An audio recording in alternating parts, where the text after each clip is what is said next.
सुप्रभात प्रिय विद्यार्थियों, आप सब कैसे हो। उम्मीद करती हूँ कि आप सब स्वस्थ होंगे और आपके स्वास्थ्य की मंगल कामना ईश्वर से करती हूँ। प्यारे बच्चों, आज हम इस कक्षा में हिंदी की पूरक पाठ्य पुस्तक भारत की खोज के पाठ 3 सिंधु घाटी सभ्यता के भाग 7 को पढ़ेंगे। पिछली कक्षाओं में हमने पाठ 3 के 1 से 6 भागों को किया। आज हम 7वें भाग में महावीर और बुद्ध के जीवन के बारे में पढ़ते हैं, उनके बारे में जानेंगे। तो आइए सबसे पहले हम देखते हैं महावीर और बुद्ध वर्ण व्यवस्था। प्यारे बच्चों, आप भी अपनी पुस्तक खोलें और जो भी पढ़ा जाता है या शब्दों के अर्थ बताए जाएं, उन्हें आप साथ साथ लिखना। आइए अध्ययन शुरू करते हैं और समझते हैं। जैन धर्म और बौद्ध धर्म दोनों वैदिक धर्म से कटकर अलग हुए थे। जैन धर्म और बौद्धिक धर्म दोनों वैदिक धर्म से कटकर मीन्स उनसे हटकर अलग हुए और उनकी शाखाएं थे, वो दोनों उनकी शाखाएं थी, पर उन्होंने वेदों को प्रमाण नहीं माना, वेदों को सबूत नहीं माना। तमाम सभी और अनेक जो बातें थी, तमाम का अर्थ है अनेक, और बातों में सबसे बुनियादी बात यह है कि आदि कारण के बारे में वे या तो मौन अर्थात चुप हैं या उसके अस्तित्व से इनकार करते हैं। दोनों अहिंसा पर बल देते हैं और ब्रह्मचारी भिक्षुकों और पुरोहितों के संघ बनाते हैं। संघ कहा जाता है गठन को, एक ग्रुप को। उनके नजरिए एक हद तक, एक सीमा तक यथार्थवादी कहा जाता है, सत्यता या वास्तविकता को स्वीकार करने वाले और बुनियादी हैं। जैन धर्म का एक बुनियादी सिद्धांत यह है कि सत्य हमारे दृष्टिकोण की सापेक्षता में होता है। इसमें जीवन और विचार में तपस्या के पहलू पर बल दिया गया है। पहलू अर्थात पक्ष पर। जैन धर्म के संस्थापक कहा जाता है स्थापना करने वाले को। महावीर और बुद्ध समकालीन थे, एक ही समय के थे और दोनों क्षत्रिय थे। बुद्ध की मृत्यु ईसा पूर्व 544 में 80 वर्ष की आयु में हुई और तभी बौद्ध संवत शुरू हुआ। इतिहासकारों ने बाद की तारीख यानी ईसा पूर्व 487 दी। यह अजीब संयोग है कि मैं ये पंक्तियां बौद्ध संवत 2488 की पहली तारीख को बैसाखी पूर्णिमा के दिन लिख रहा हूँ। बौद्ध साहित्य में लिखा है, यहाँ पर नेहरू जी कहते हैं कि मैं जो ये पंक्तियां लिख रहा हूँ बौद्ध संवत की 2488 की पहली तारीख, कौन सी, वैशाख पूर्णिमा के दिन लिख रहा हूँ। बौद्ध साहित्य में लिखा है कि बुद्ध का जन्म वैशाख अर्थात मई जून के महीने में इसी पूर्णिमा के दिन हुआ था। इसी तिथि को उन्हें बोध का अर्थ है ज्ञान प्राप्त हुआ था और अंत में उनका निर्वाण कहा जाता है जीवन के दुखों से मुक्ति अर्थात मृत्यु या मोक्ष भी इसी तिथि को हुआ था। बुद्ध में लोक प्रचलित धर्म, अंधविश्वास, कर्मकांड और पुरोहित परपंच कहा जाता है छल कपट को, और उनके साथ जुड़े हुए निहित स्वार्थों पर हमला करने का साहस था। उन्होंने आध्यात्मिक, धर्म, वैज्ञानिक नजरिए की तथा चमत्कारों, अलौकिक कहा जाता है, ईश्वरीय व्यापारों आदि की भी निंदा की। उनका आग्रह तर्क विवेक कहा जाता है बुद्धि को। उनका आग्रह तर्क, आपस में तर्क करना, विवेक, बुद्धि और अनुभव पर था। उनका बल नैतिकता पर था। उनकी पद्धति मनोवैज्ञानिक विश्लेषण की थी, ऐसा मनोविज्ञान जिसमें आत्मा के लिए जगह नहीं थी। बुद्ध ने वर्ण व्यवस्था पर सीधा वार नहीं किया, वार अर्थात हमला या आक्रमण नहीं किया, लेकिन अपनी संघ व्यवस्था, जो उनका संगठन था, एक ग्रुप था, उनकी व्यवस्था में उन्होंने इसे कोई स्थान नहीं दिया। यह विचित्र, अनोखी और महत्वपूर्ण बात है कि भारतीय इतिहास के लंबे दौर में पुरोहित प्रपंच, जो छल कपट था, और वर्ण व्यवस्था कही जाती है लोगों द्वारा किए जाने वाले कामों के आधार पर जो बंटवारा किया जाता है, उसे वर्ण व्यवस्था कहते हैं। कि वर्ण व्यवस्था की कठोरता के विरुद्ध बड़े लोगों ने बार बार चेतावनी दी, फिर भी धीरे धीरे वर्ण व्यवस्था का विकास और विस्तार हुआ।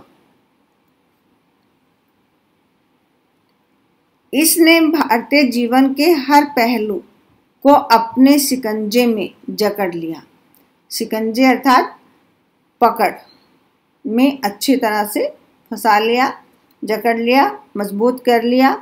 जात के विरोधियों के बहुत से अनुयायी कहा जाता है, मानने वाले, उस पंथ को मानने वाले अनुयायी होते हैं, अनुयायी हुए, पर समय के साथ उनके समुदाय की अपनी एक अलग जात बन गई, एक अलग जाति हो गई। जैन धर्म, जो अपने मूल धर्म के विरोध में खड़ा हुआ था, जात के प्रति सहिष्णु मतलब नम्रता दिखाने वाला, जात के प्रति सहिष्णु था और खुद उसने अपने को उसके अनुरूप बना लिया था। इसलिए आज भी यह जिंदा है और जारी है, तो लगभग हिंदू धर्म की एक शाखा के रूप में। बौद्ध धर्म ने जाति व्यवस्था को स्वीकार नहीं किया। वह अपने विचारों और दृष्टिकोण से ज़्यादा स्वतंत्र रहा, आज़ाद रहा। अंततः वह भारत से बाहर निकल गया।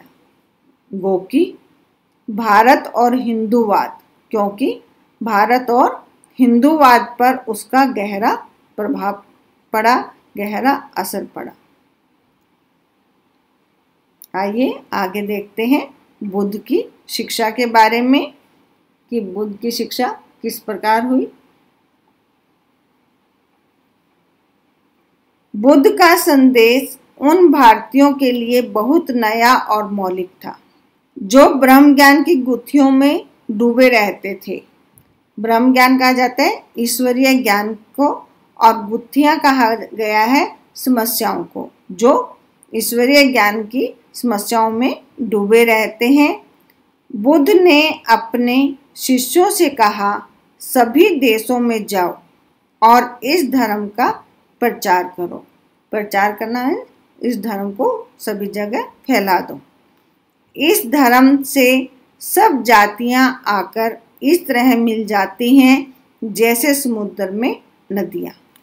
उन्होंने सबके लिए करुणा, दया का, प्रेम का संदेश दिया, क्योंकि इस संसार में घृणा का अंत घृणा से नहीं होता, घृणा का अंत प्रेम से होता है। अतः इसलिए मनुष्य को क्रोध पर दया से और बुराई पर भलाई से काबू पाना चाहिए। यह सदाचार और आत्म अनुशासन का आदर्श था।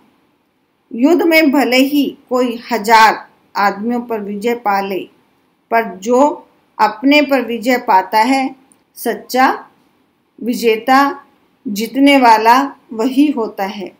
मनुष्य की जाति जन्म से नहीं बल्कि कर्म से तय होती है, अर्थात वह केवल कर्म से ही निश्चित होती है।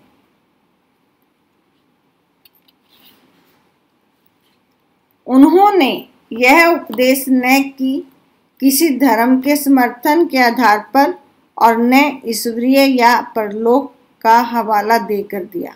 समर्थन अर्थात किसी का साथ देना, और हवाला कहा जाता है उदाहरण देना, जैसे ईश्वरीय या परलोक का उदाहरण देकर दिया। उन्होंने विवेक, तर्क और अनुभव का सहारा लिया और लोगों से कहा कि वे अपने मन के भीतर सत्य की खोज करें। सत्य की जानकारी का अभाव सब दुखों का कारण है।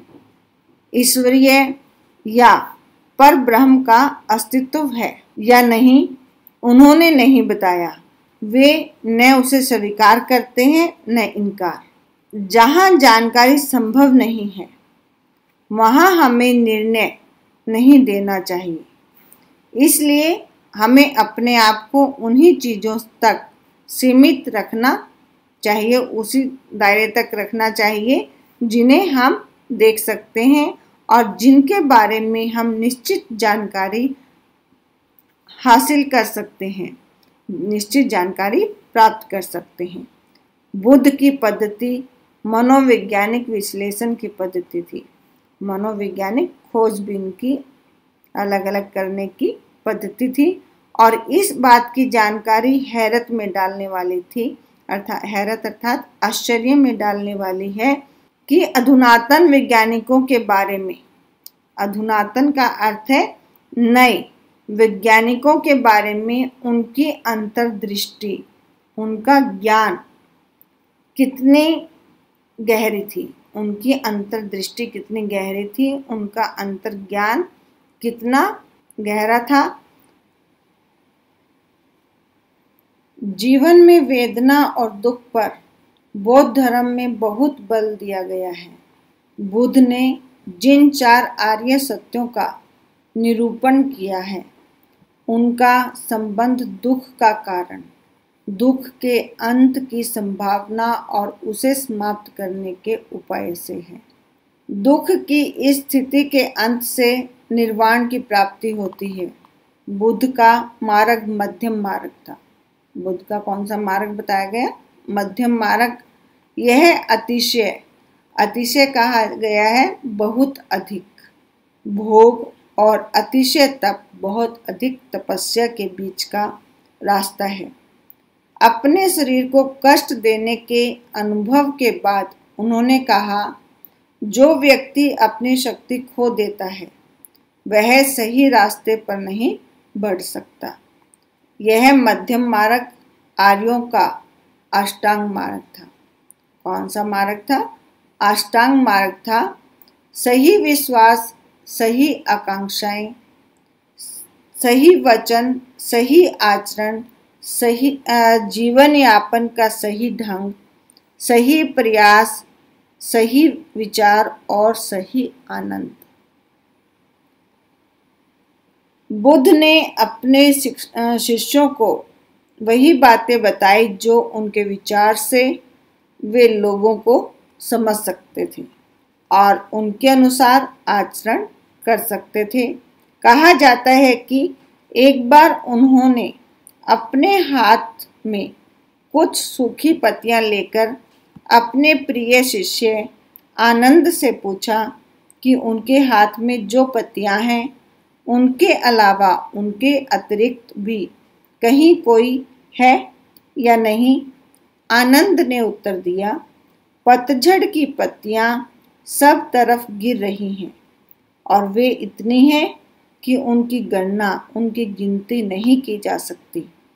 तब बुद्ध ने कहा, इसी तरह मैंने तुम्हें मुट्ठी भर सत्य दिया है, किंतु इसके अलावा, इसके अतिरिक्त कई हजार और सत्य ऐसे हैं जिनकी गणना नहीं की जा सकती, जिनकी गिनती नहीं की जा सकती।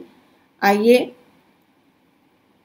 अब आगे बुद्ध कथा को जानें और समझें। बुद्ध की वह संकल्पना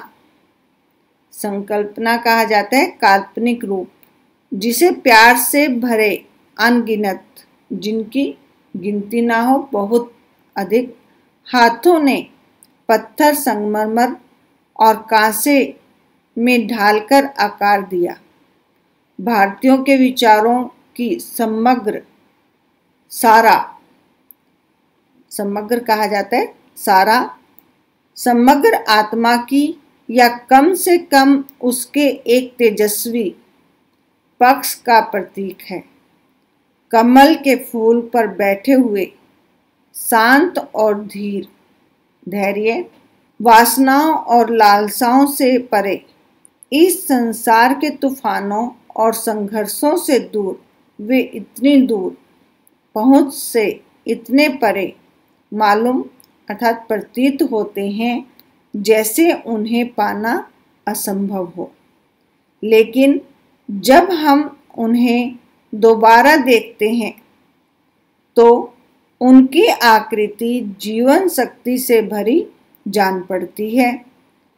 युग पर युग बीत जाते हैं, पर बुद्ध हमसे बहुत दूर नहीं मालूम होते, बहुत दूर नहीं प्रतीत होते।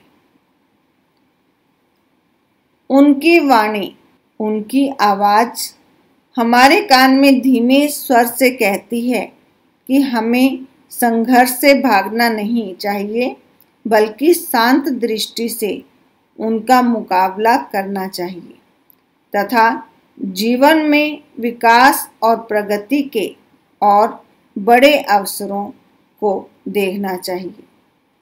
बुद्ध के बारे में सोचते हुए आज भी हम एक जीती जागती थर्राहट पैदा करने वाली अनुभूति से गुजरते हैं।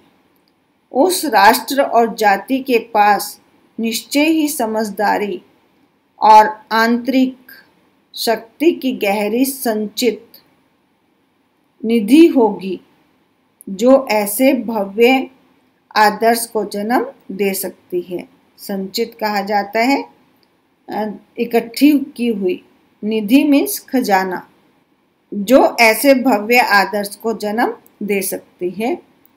तो प्यारे बच्चों, आपने देखा किस प्रकार महावीर और बुद्ध की शिक्षा और कथाओं का वर्णन किया गया है।